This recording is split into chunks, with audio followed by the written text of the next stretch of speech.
আসসালামু আলাইকুম। আজকে আমি উপস্থিত রয়েছি আপনাদের মাঝে মোহাম্মদ রিয়াদ হাসান। আজকে থাকবো পদ্মার ভিউ নিয়ে।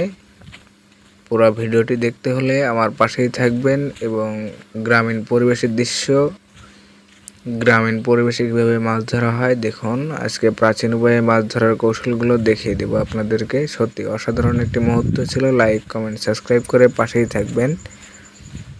দেখুন গ্রামীণ প্রাকৃতিক দৃশ্যগুলো কত সুন্দর, সত্যি অসাধারণ মুহূর্ত। আজকের এই পরিবেশটা মন মাইন্ড ফ্রেশ করার মতো পরিবেশ। আপনার ঘরে বসে না থেকে এরকম একটি পরিবেশে বেরিয়ে পড়ুন, তাহলে উপভোগ করতে পারবেন গ্রামীণ এই পদ্মার পাড়। সূর্যি মামা আমাদেরকে দেখিয়ে দিচ্ছে পদ্মার পাড়ে যেতেই হবে, মাছ ধরা দেখতেই হবে। সত্যি অসাধারণভাবে কিভাবে যে মাছ ধরে আজকে দেখবো আমরা সবাই। দেখুন খোলসুন পেতে রেখেছে জায়গা জায়গা।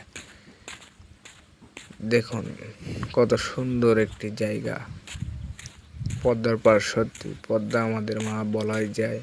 পদ্মাতে যে এত সুন্দর একটি ভিউ দেখবো আশাই করিনি। মন মাইন্ড ফ্রেশ করার মতো একটি পরিবেশ। দেখুন কত সুন্দর একটি পরিবেশ, সত্যি অসাধারণ। সূর্যি মামার যে পরিবেশ ছিল, এদিকে দেখুন কত সুন্দরভাবে মাছ ধরার প্রস্তুতি নিচ্ছে। কাঁধে লাঠি, হাতে বালতি, মাছ ধরতেই হবে আজকে। জানি না কিভাবে মাছ উঠবে, তাও মাছ ধরতেই হবে। এদিকে মামারা কত প্র্যাকটিস করছে দেখুন। এদিকে লাঠিয়াল ভাই লাঠি নিয়ে চলছে মাছ ধরার উদ্দেশ্যে। কলসুন পাতার জায়গাগুলো ঠিক করে নিচ্ছে। দেখুন মাছ ধরতেই হবে আজকে। কলসুন পাতা হচ্ছে, এদিকে চাচা বাসায় যাওয়ার প্রস্তুতি নিচ্ছে। মাছ ধরা হয়ে গিয়েছে, চাচা চাচির কাছে মাছ নিয়ে যাচ্ছে। দেখুন কত সুন্দর মাছ, সত্যি অসাধারণ। মাছগুলো এখনো তাজা রয়েছে। কাতল ধরেছে, চিংড়ি রয়েছে, পুঁটি রয়েছে এবং বিভিন্ন বারোমেশালি মাছ আমরা গ্রামীণ পরিবেশে যা বলে থাকি। এদিকে চাচা মাছ ধরার জন্য আবার পুনরায় পানিতে নেমে পড়েছে।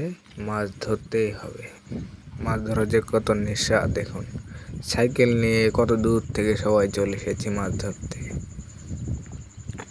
মাছ ধরার নেশা যার মধ্যে আছে, তাই কোনো দিন বাসায় বসে থাকতে পারবে না, মাছ ধরতে চলে আসবে এই পদ্মার তীরে।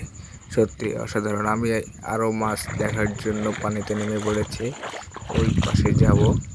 দেখুন কত সুন্দরভাবে এই পরিবেশের মধ্যে দিয়ে যাচ্ছি। সত্যি রোদে তাকানো যাচ্ছে না, তাও ভিডিও বানানোই লাগবে।